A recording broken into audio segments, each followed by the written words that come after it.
on 7. My name is Renata Samos-Pad. Good morning, everyone. I'm Kevin Mendes. Welcome to your Friday episode of Sunup on 7. Certainly, we're in the great energy, but Ren, let's tease them what can they expect on today's show. Excitement is coming in because UNICEF is going to be talking about the work that they've been doing, getting you excited about what's to come, and of course, having you really, really engage with them. But what else do we have? It's Friday, and Bellicanin is joining us today because they have a new campaign that they want to talk about with Pat You Live. Today, we're going to find out more details on how can you engage in that new campaign.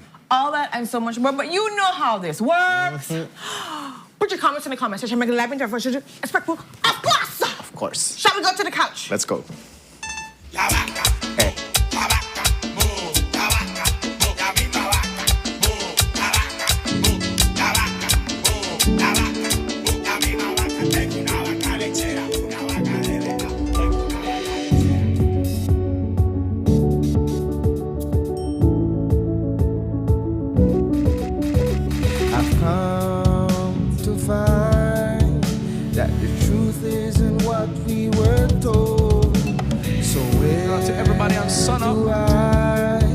Seek the answer that's worth looking for today.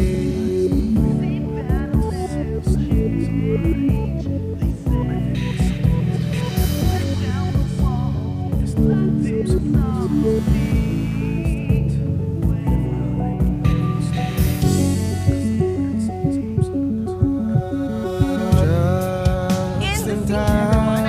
the hot shush that has been happening over the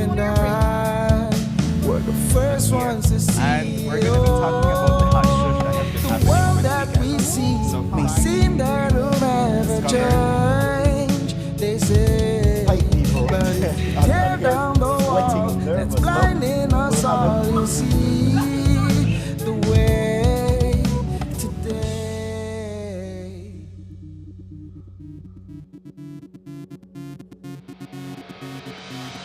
A place to call your own, a place where you can go. Stand by me and we'll take flight. We'll be there at morning's light. I've got you covered on all concerns we share today. You'll discover how the world turns each day.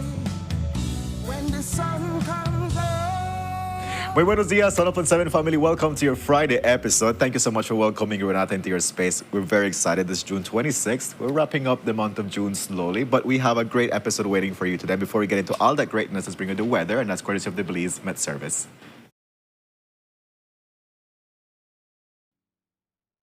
And in the 24-hour forecast, skies will be mostly cloudy, with some showers or a few thunderstorms expected around the country today and tonight, but especially over the south. High temperatures will reach around 87 degrees Fahrenheit along the coast, 91 inland, then 80 up in the hills. Low temperatures for tonight will reach around 80 degrees Fahrenheit along the coast, 74 inland, then 68 in the mountains. Winds over the open sea will be from the east to northeast at 10 to 20 knots, with sea conditions being moderate. Then a high tide occurs at 6:59 this morning and at 9:03 tonight. Low tides at 2:47 this afternoon, then at 1:25 tomorrow morning. The moon will rise at 4:01 this evening, then set at 3:11 tomorrow morning, while the sun will set at 6:30 this evening and rise at 5:20 tomorrow morning. And now for the extended forecast for Saturday and Saturday night. There will be cloudy spells with isolated showers or thunderstorms, along with a chance for a few more developing over the south. Next, we have the sargassum update. There is a high chance of more sargassum mats affecting coastal destinations during the next few days, producing moderate impacts. And finally, for the tropical weather outlook.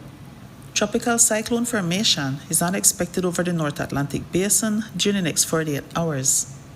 And this has been this morning's weather report from the National Meteorological Service. That's our weather update. That is our weather. Belize City is just waking up. There's little traffic. It's still 6:37. Still early, on a Friday. There's a lot of components. Really, I would expect people to be like out and buzzing like early on a Friday. No, like I know it's just our energy level like that high on a Friday. Energy, we have like to, high, average like higher, like person. your leg. Hey, Jules, how did mind you move right now? But for some reason, it's the one leg up in the air that's doing something for me. It's like you have to go that hill. How far you want to go? Let's go. Ready? Oh! Ah, okay. That was good. Oh my God. Look, hey, next thing you know, Kevin said, I can't walk good later. That's okay. I missed you. It's good to share I the missed space you with too, you. Good darling. to have you back. Kevin looks like he's about to go on a ballot, guys. I'm Look, running. I like how many my puppy color. Look at him. Put him in municipal right now. Put that man's name on a ballot, okay? We dress for Conquer the Day. We conquer the day. That's what He we're doing today. conquer politics right about now. Kev, you How ready is your for energy it? level? I am ready. I'm ready. What's his name? Yeah, I'll be Okay. endorsed by the people. By the people. No By one the about people. nobody else but the Nobody else. We don't worry about nobody else. How is your energy level today? I am so much better than yesterday. Yesterday I was struggling. Actually, Brandon and I were struggling yesterday. I got decent sleep last night. Sleep really makes a difference in how you can be able to carry on through and your mental capacity to even do. Yeah, but and when I get people- food yesterday. You get food? Oh yes, we did. Oh, we got we got steak and we got fish. I need you to act brand new because you always get food. So not even start. Allow Brandon a chance to live. And we get margaritas. Hey, you ever had the margarita with the honey and salt No. rim? Oh, we had it though. So courtesy of Vegas distributors, they were like coming in clutch with the stuff, man. And then we also had a strawberry paloma. Have you had that too, Whip? No. Oh. Can't drink my coffee. It's the way my grabbing coffee and he's Let me like, drink my coffee. I But will I, drink but my I coffee. love that for you. Definitely was a great Thursday and setting up the was. mood for Friday where we're today and the weekend that's coming. I'm really happy that you both got the chance to I'm enjoy. really Brandon happy loves for steak Brandon and he loves specifically, margaritas yeah. too. So perfect. Brandon, I'm happy you got a proper treat.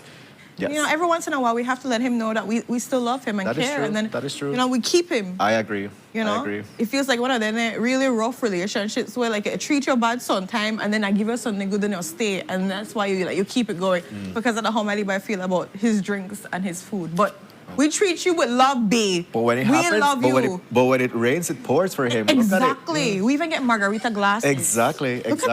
at that. Yes. And we have some giveaways from Vegas also. We might do it today. We might do it next week. We don't know. We have to stay tuned for all of that excitement because the baskets are cute. But Kev, But we are ready to dive let's into the dive into juiciness. this couch talk. And Kevin's gonna be all political today because he's ready for his ballot name. And Yeah. he's gonna be coming in clutch, ladies and gentlemen. And of course, we're gonna do birthday shout outs later. So for persons out there, you know our special day one diehards, we got you. We got you. Renata got you. More than I got you. We got you together. But let's get started with Couch Talk. And before we get into it, we just want to welcome everyone. If you're watching via Facebook, YouTube, or cable TV, it's a pleasure interacting with you on this Friday. For the folks watching via Facebook Live, we love to see your comments that you're going to be sharing. So let's make it happen. Ren, heads are turning as there is a new police minister, and he's coming with quite some new directives that have people saying Julius for PM. That's the thing. It was Julius super for PM. interesting. I'll be Alright. honest, right? I don't necessarily always see politicians have the positive light or positive comments a lot of times. When we have stories, you hear people that say nitpick at them. But surprisingly enough, off the same story, which when it came to the directives of, sending the case to the DPP, the way it's supposed to go, which way protocol is supposed to go, and this is going back for the So case. this is the cyberbullying case against Alberto August. Yes. So this is supposed to actually go directly to the DPP after evidence is gathered, and she's supposed to say if it has the fluff, if it has the oof, so it continue on, right? And so he did the right thing by doing that.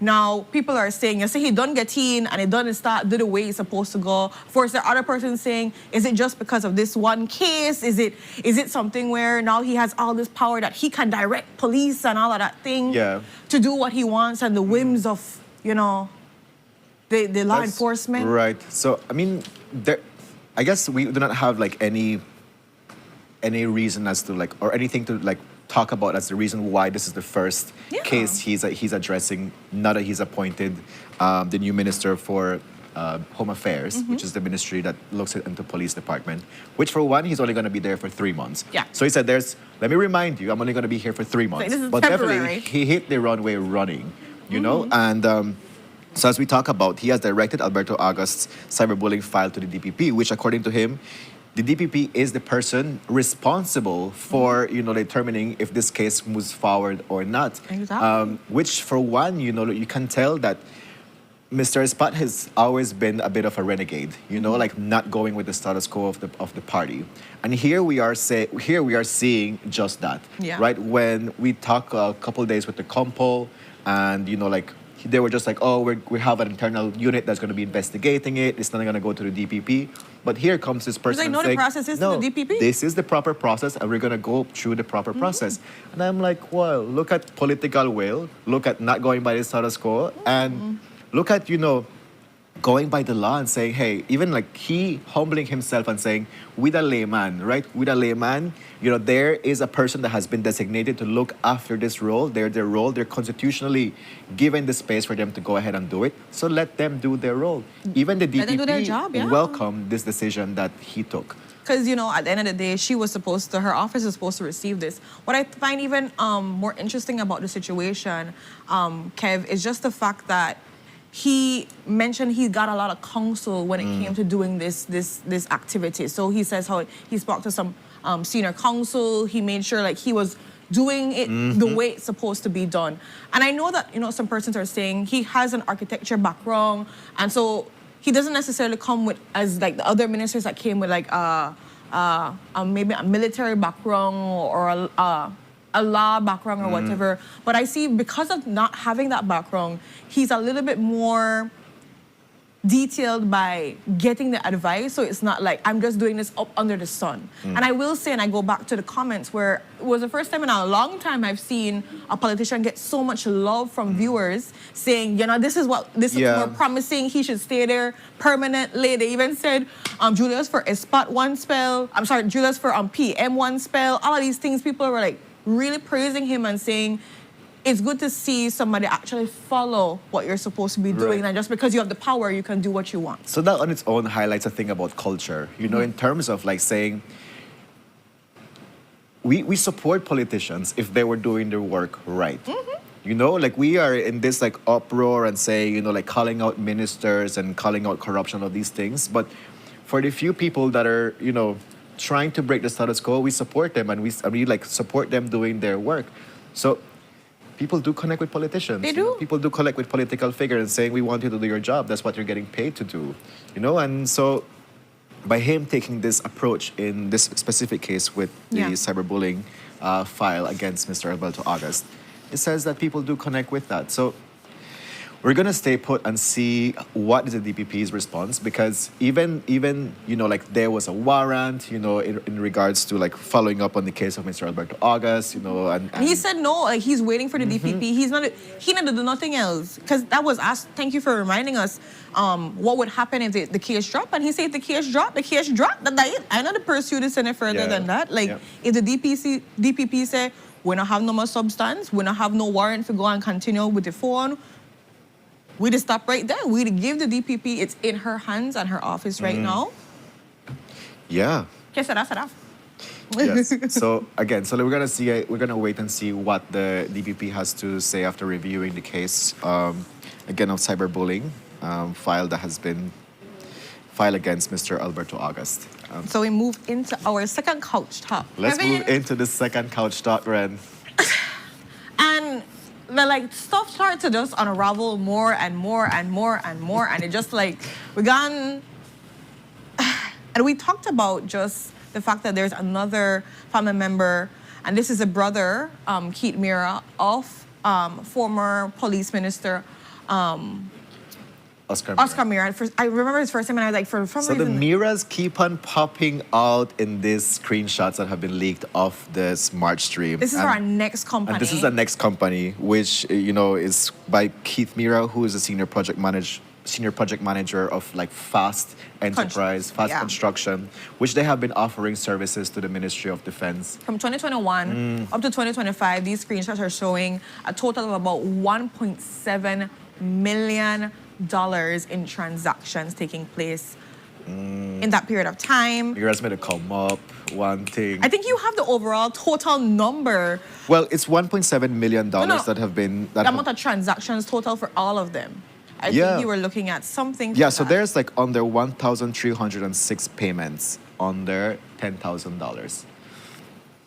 Yeah, it's a lot. And we will note, and I have to say this, and it was also covered too, that some of these transactions don't necessarily go directly to the construction company. Well, you know, construction company, they have sub companies that they do have to pay out. So there's that distinction you have to be able to do between who's getting as a contractor, but who also in the company.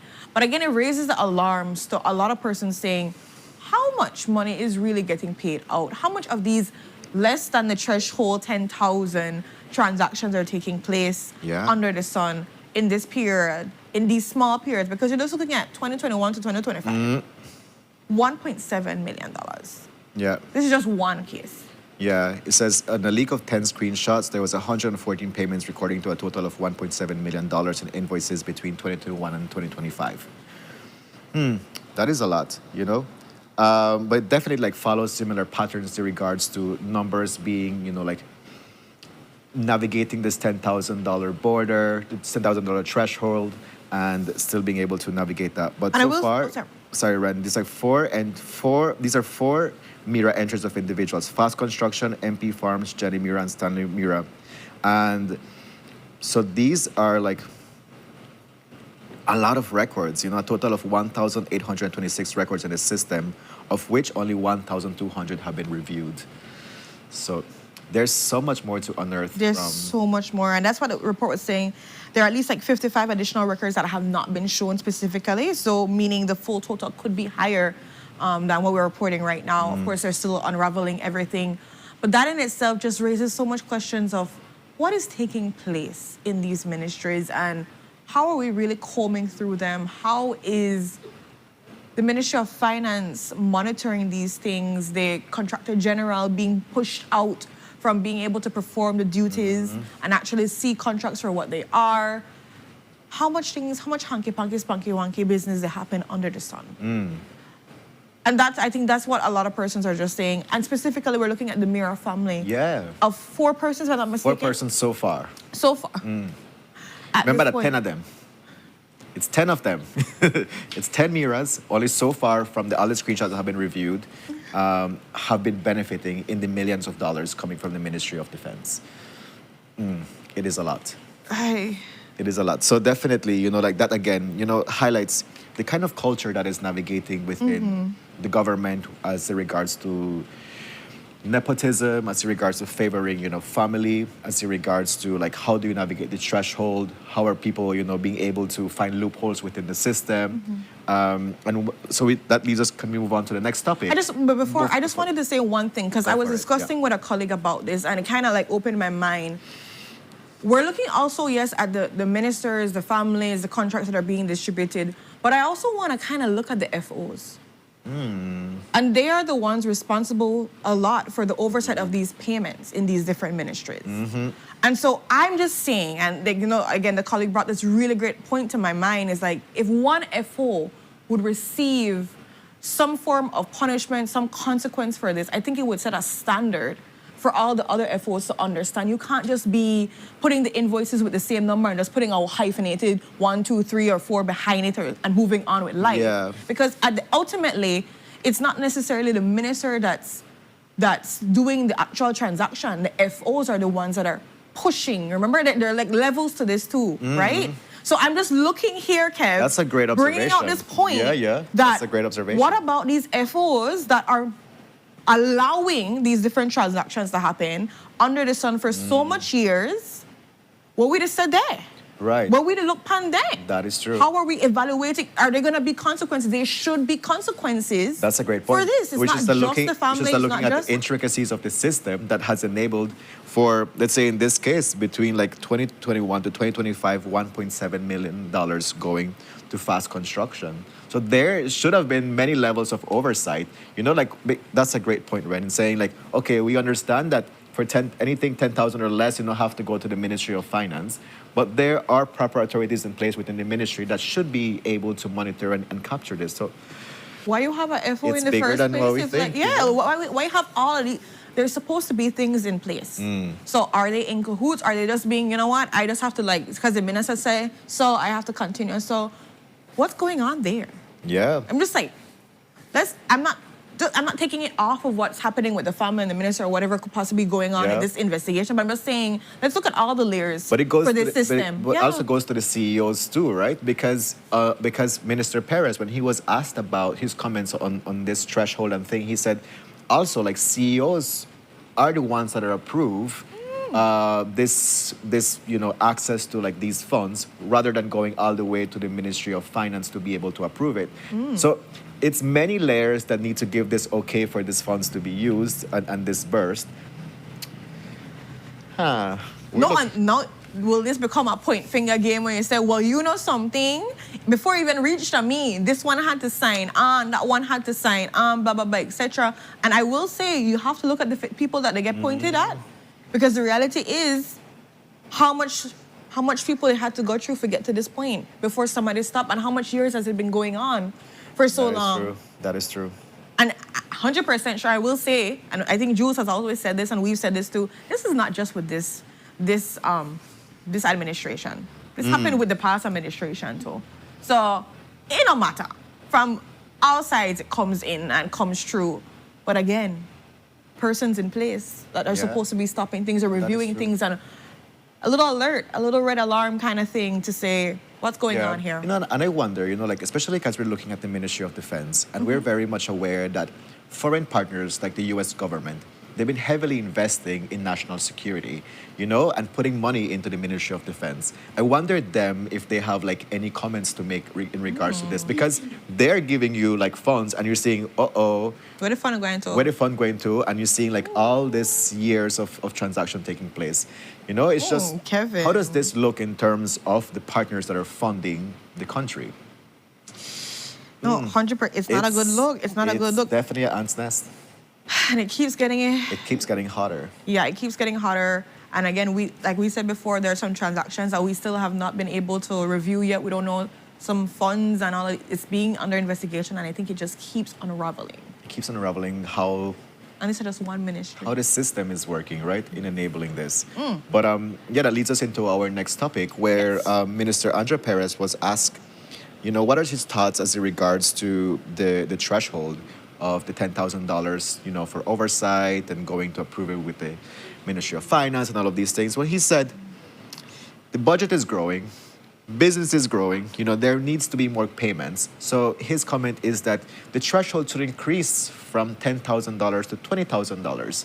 So meaning that, for anything $20,000 of less, that it does not need to go to the approval of the Ministry of Finance. It should still be under the scrutiny of the CEO, from that respective ministry to go ahead and approve these funds. What are your thoughts? Take a deep breath. Let me find the words. Do we really need an increase in the threshold? We don't, and see, this is the problem. We don't need an increase in the threshold. We need to understand this is a cultural issue. This is a systematic issue where persons are allowing different transactions to take place. So I don't think it's a matter of, okay, you know what? It's basically saying, let's increase it to 20 so that the corruption could be maybe less, if you want to call it that. Because think about it like that. Like, okay, instead of doing 4 of the 10,000, I just have to do 2 now. It's easier for me. Just two invoices would be for the 40,000 if that's the case. But the reality is... And it will not look like corruption. It will look less. So instead of 144, we don't have as much in that sense, right? Yeah, we decrease the amount of invoice, maybe, and decrease the amount of work for the persons that do the corruption. You don't have to do as much invoices. But no, I don't think it's a matter of increasing the threshold. I think it's a matter of looking at the system and seeing the faults and being able to comb through properly and say, hey, where does it stop? Where are our alerts? Is it something where the system needs to be able to alert when you're having numerous transactions? Because obviously the persons, we can't be able to trust what persons are seeing and allowing to pass through. So is it a thing where if you're seeing at least 5 transactions with the same invoice number and there's 1, 2, 3, 4, 5 behind it, that the system will alert and say, hey, something is happening here, check that out. I'm not sure on that side, but I don't believe increasing the threshold is going to help this problem in any kind of way. Exactly. I agree.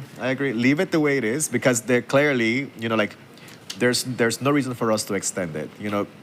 I mean, he's saying, the budget is growing, things are getting more expensive, and you may need more money. But if we cannot do it properly at $10,000, what makes you think that we're going to do it properly at $20,000? Clearly, like, there needs to be a look at the system, and again, how the different layers have not worked effectively, and ensuring that, for one, it follows properly, but in two, like, who's getting the business? That's another thing that needs to be looked at. But it's a culture thing that needs to change. It's not the threshold thing that needs to change. Yeah. It's culture. It's definitely culture. It's looking at that aspect of it. I don't agree with the idea of increasing the threshold because it's just going to help with increasing the bigger transactions happening. And regardless, we look at the aspect of needing to have the 50% deposit that is being foregone. Yeah. Completely. Yeah. So. Yeah. Is it really a matter of there are bigger amount of sums to be able, but there are things in place where it's 50% you have to be giving ahead of time. That doesn't have anything to do with the threshold. Yeah. The threshold has to do with the idea of people trying to make leakages happening and have multiple payments for one person and just have it not go to the contractor general. Yeah, and again, like going back to like where, like how all this started is like there's one minister who's in charge of a ministry and his relatives have been benefiting the most from his position that he's had it in that ministry, right? So one thing is the threshold, but the next thing is the favoritism or the nepotism that has taken part in them benefiting from his position of power, right? So it's like many things that needs to be addressed beyond the threshold that we're looking at. So it's culture. Yeah. And how are we going to be policing that? I think that's what is very important for us. And I really want to, I love Zane's comment here. He says, banks have compliance officers that have authority to flag transactions. Why can't this be an active function of the Auditor General's office also? The private sector has systems working to reduce fraud. Why can't we, man, too much comments to come up and the comment gone. Why can't we apply the same to governance and corruption? Yeah. Yeah. So same aspect of it. In compliance, we're supposed to be able to review these things. But again, it just pushes the bigger alarm of how are we, with our checks and balances, understanding the transactions taking place. Yeah, so being able to Ms. Bell is making a good point, is monitor the proper implementation of the Finance and Audit Reform Act. So it's like, because the government do have, persons in place or departments in place that are supposed to ensure governance and accountability and following due process, which is the Auditor General, for instance, how have they been doing their job effectively? That's what's in question at the moment. But there are systems and mechanisms in place to ensure that this does not happen. Are they being utilized? Are they being utilized well? Because the persons in charge of those systems, are they also the ones to say, pass it through? You have to have certain people who click and say yes, Yeah. Just go through like that. There needs to be somebody like Mr. Julius Espat who's going against the status quo of things and clearly not being a loyalist, saying we're here to do the job. So there needs to be persons like that are very stern in ensuring that we follow due things in the system. In the process, yeah. We'll see, guys. And yes, this isn't something new under the sun, but I think that's true. Putting the attention of how this needs to stop and letting people see the alarm of how inflated this is and how big it's getting and how much money, is being distributed for persons in these multiple transactions. I think it kind of puts the attention to what is really broken and how can we fix this? What can we do? What is in place? And pushing people for consequences, man. We need to have this can't just be a thing, investigate, this was wrong, blah, blah, blah. Where's the consequences? Somebody have to pay for this. Yeah, that is true. And I think it's not just somebody, it needs multiple people, because then I think they're not just one person at the mastermind. Multiple people had to pass through. Yeah. So. Yeah, that is true. And the thing is, one last comment is when the Prime Minister was asked about the viability of Oscar Mira to enter re-elections, and he said he's viable. Okay, you can say this about your fellow party member, but I think about the people, right? The people have had, through the news, seeing all this information get shared to you, and then what are you going to do with that information? Are you going to confirm the Prime Minister's comment and saying this person is viable and you're going to re-elect them, despite knowing all this information? right? Because that's one thing. All this information is getting shared. So, like, how does that translate into the action, into the movement from the community? Are you still going to go and vote for him? Knowing everything that has taken place. Like, it's in your face. And this is where it comes in, where the people have a big part to play in this. 100%. Yeah. But definitely, it's a fiery Friday, Ren. It's a fire It's a Friday. fiery Friday. And like Lucian said, public service reform is needed. 100%. I agree. But Ren, let's turn up the heat a bit more. Should we do this? The mess of, we talked about it yesterday, Brandon and I, Municipal earlier just saying that, you know, election. the Wednesday night we had reported that some higher up officials had approached Elude Miller, talking to him about encouraging him.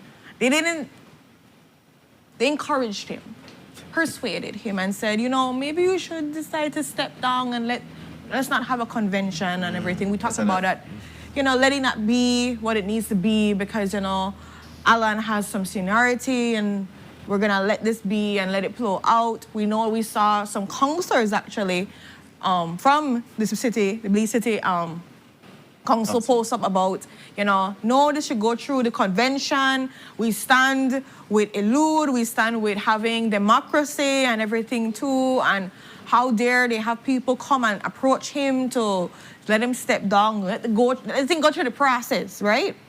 And so we here are to report that personally right now, Alan Pollard said he doesn't know about any conversations taking place when it comes to Elude being approached. He says he still stands for having a convention, letting the people decide, letting the delegates decide on what is the situation at hand. To this point right now, we have not had any comment from Elude Miller, which I found very surprising because he's a very easy person to get a hold of and to get a comment from. So he didn't say anything. It's more his supporters are saying, no. He's not stepping down. He's not gonna be just taking this like that and rolling over and playing dead. No. So to this point, we still have two of them contending for the spot. What are your thoughts on this mess of possible, if he would step down or just the approach of, you should maybe step down, you know, let's not have a convention. Let's not get to that stage. That's a very good one. So like I like how this was labeled in the, you know, like how it's introduced in the news, which is like it's the most closely watched municipal election. I was like, of course it is. I mean, after everything, everybody that deep in city, I think people from Belize City, if you never want to vote before or whatever, it's like you're the in and we're like, I want to see the outcome, but even more so the convention if it happens. Yeah, because it's a very interesting situation where we're seeing, you know, Mr. Elude Miller being supported by his councillors. You know, like all of them went and they endorsed him for him to put his name in there for his candidacy for mayor.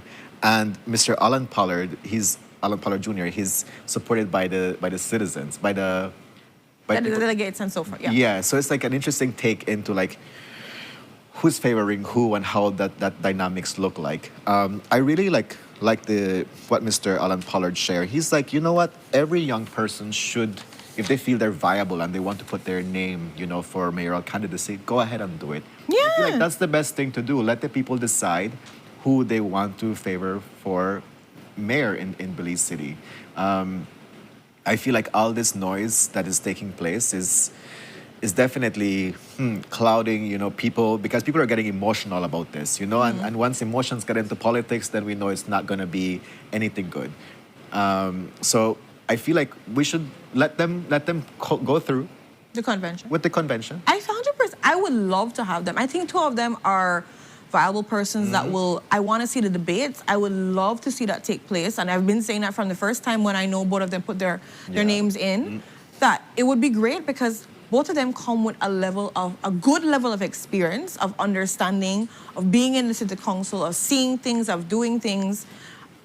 We have to see who I would want it to go to convention for the exact same reason. So the people, the delegates decide. Of course, understanding these people, this is not something where everybody in the public can be able to vote, but this is more for the delegates because this is a PUP convention. So just reminding you on that. It's not a thing where everybody, if you're not a PUP delegate, you cannot vote in this. The delegates decide who's going to be on the ballot. Yeah. But the election for next year is where you get to decide if the Belize City Council from the PUP side is going to be winning. Yeah. Right? But yeah, a lot of people are tuned in. I think this has turned up the heat on everything. I'm wondering now, and this is just devil advocate, what's happening with the UDP? I haven't heard much. We have not heard much. We had With their full Jacqueline Willoughby slate, here yeah, on set on Wednesday, where she was presenting, her aspirations as candidate for mayor and what that would look like. She did not give us any details in regards to who her slate, Her who's going to be in her counselors, slate. yeah, yes. They said they're waiting for a strategic time to be able to share that. But that's a good point, Ren. Like, we have not heard anything coming from the United Democratic Party in regards to who are their mayoral candidates. I mean, who are putting their name What's her in the slate? vote. What's her slate looking like? I would, because what? It went for the ending of June, half of the year, next year in March. And that's when the thing that happened. So, now more than ever, the slates need to be fully revealed. So, we'll see if a convention does happen. We'll see if Mr. Miller does, pull back. Or he says, you know what, I'm going strong. I think yeah. it's up to anybody to see who would be again, two of them very, very at full capacity to be able to do the job. We'll see the delegates decide. Yeah, I love it. I love it, I love it when it's like Yeah. that, right? Because you don't know. At this point, You it's don't know. really somebody Yeah. where none know. Because although you're saying the councillors, and we've seen, the posts from the councillors that are backing up Elude. Beyond that, Elude has also delegates because he has support of persons like, I think, Anthony Mahler, Francis Fonseca, and so forth. These Okay. other ministers, and they have their own set of delegates that come with that too, So we don't know exactly what's going to be the situation. I believe both of them have delegates on both sides. If it goes to a convention, it really will be something tight and really be something good to see democracy at play. That's true. That's true. So what we can say, as of today, or up to today, like these persons, they're They're they're both of them. still on the run, on the race for convention for the PUP mayoral candidate. But will Elude step down? Will step down. I'm hoping for a comment. I'm Yeah. looking forward to a comment. I know somebody was saying that, let him hold it till the right time or so. I'm like, no, this is the point. This is the point where you say, you know what? I love the suspense. I don't like It's this. drama. It's Answer me.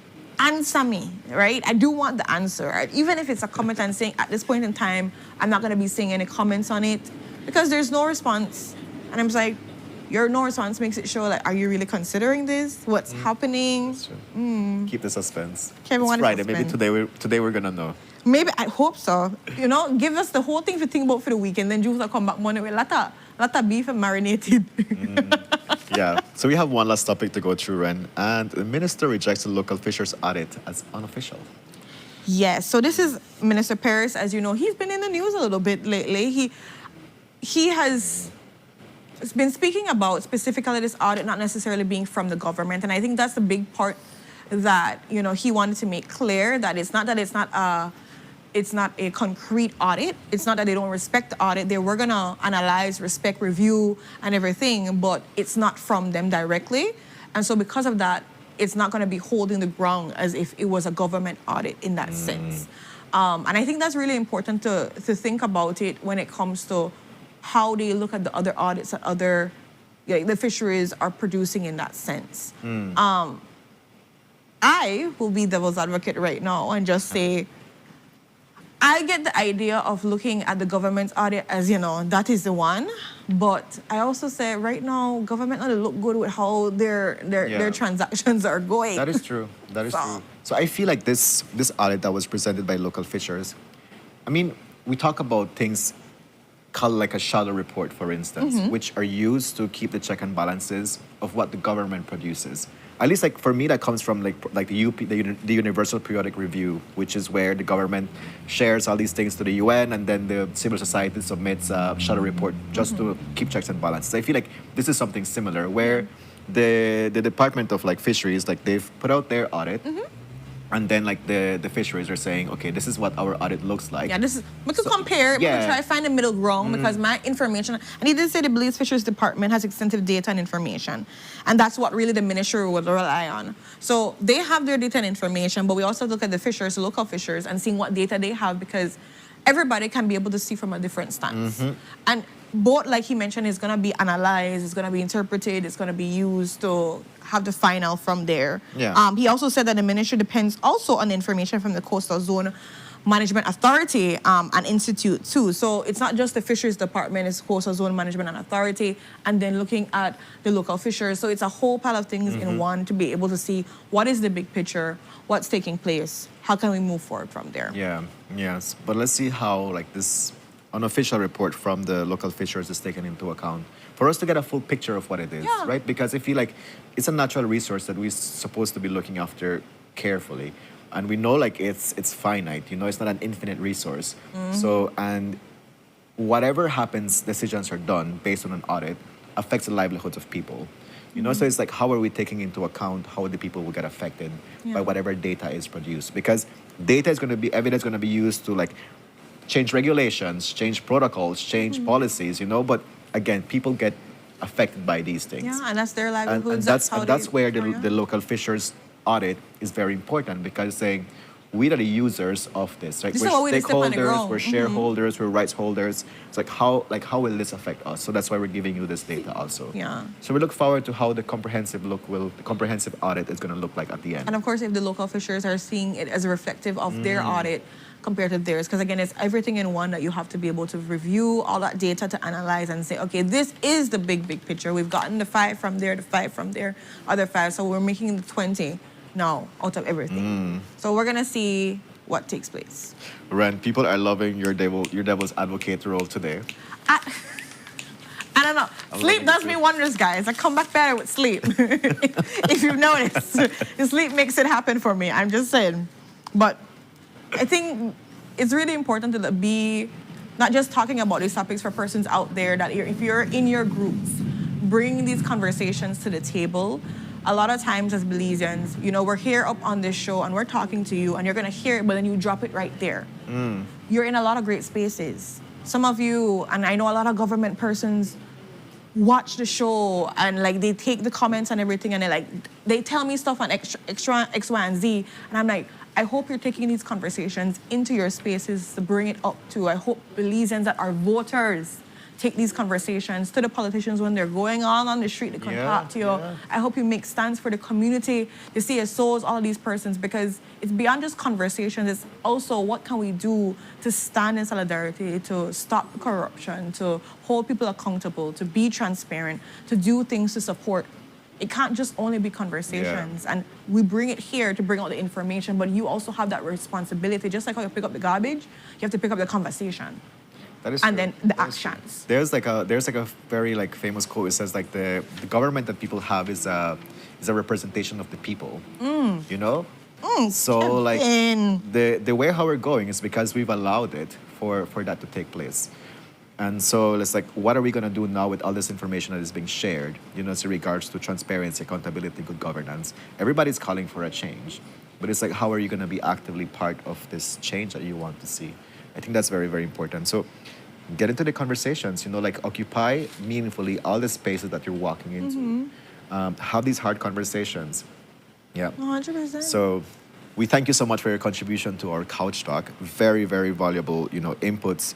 Definitely. It was a fiery Friday, which we It was absolutely a fire love. Friday. We don't normally always have a fire. Sometimes I think we have some chill Fridays because Yeah. it's like I think that my political... no, like you, Kev. Hey, they said Kev Femir, by the way. And people were surprised What color how would- far I can raise my leg. First of all, you know this man. Wait, what did thing call we do again? CrossFit? CrossFit. This man do CrossFit. You know, see Kevin up on a wall. He decline from back way and front way. Like his legs decline before his hand decline. Y'all don't know this man and what he's doing out in these streets, on these walls. Okay, please. Ren, it's a special time for you to give a proper birthday shout out. And we don't have a picture of Everell, But we just to do. give love to you, Everell. We truly, truly appreciate your essence, your flair, your pizzazz, and your deliciousness that you bring to the show every single time you're in those comments. You are somebody that we know and we see, and when you're not there, you're missed, and you're getting a new chapter, a new chance to continue to bring your flair into spaces, continue to be maybe a devil's advocate or just a advocate for some other different things, whatever it is. But we truly, truly appreciate who you are and wishing you the most amazing new chapter filled with everything under the sun, essence of good, love, happiness,